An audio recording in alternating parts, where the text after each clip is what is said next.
اعوذ باللہ من الشیطان الرجیم بسم اللہ الرحمن الرحیم۔ خواتین و حضرات السلام علیکم۔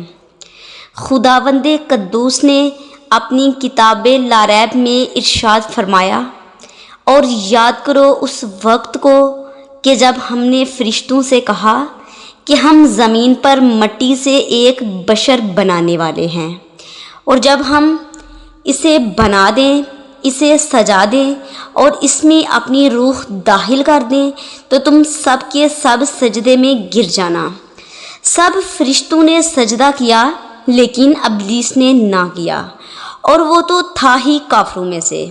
دیکھیے، جب ابلیس نے سجدہ نہ کیا، حالانکہ یہ بہت بڑا عبادت گزار تھا، 23,000 سال اس نے عبادت کی اور زمین کے چپے چپے پر سجدہ کیا، لیکن جب اسے سجدہ نہ کیا جسے خداوند عالم نے اپنا نائب بنایا تھا، تو خداوند قدوس نے ابلیس کو راندہ درگاہ کر دیا اور کہا کہ نکل جا میری بارگاہ سے، تو رجیم ہے اور قیامت تک تجھ پر لعنت ہے۔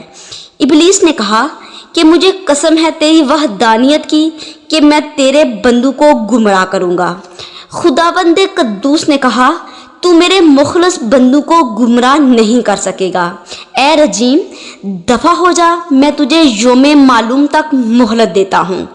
خواتین و حضرات، معصومین علیہ السلام سے پوچھا گیا کہ مولا، یوم معلوم سے مراد کون سا دن ہے؟ امام علیہ السلام نے فرمایا، یوم معلوم سے مراد امام مہدی علیہ السلام کے ظہور کا دن ہے۔ یہی وجہ ہے کہ جب امام مہدی علیہ السلام کا ظہور ہوگا تو شیطان چیخے مارے گا اور کہے گا افسوس افسوس افسوس اس دن پر۔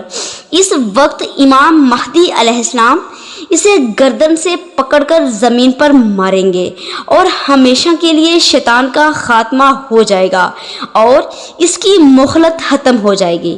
اللہم صلی علی محمد و آل محمد و عجل فرجہم اجمعین۔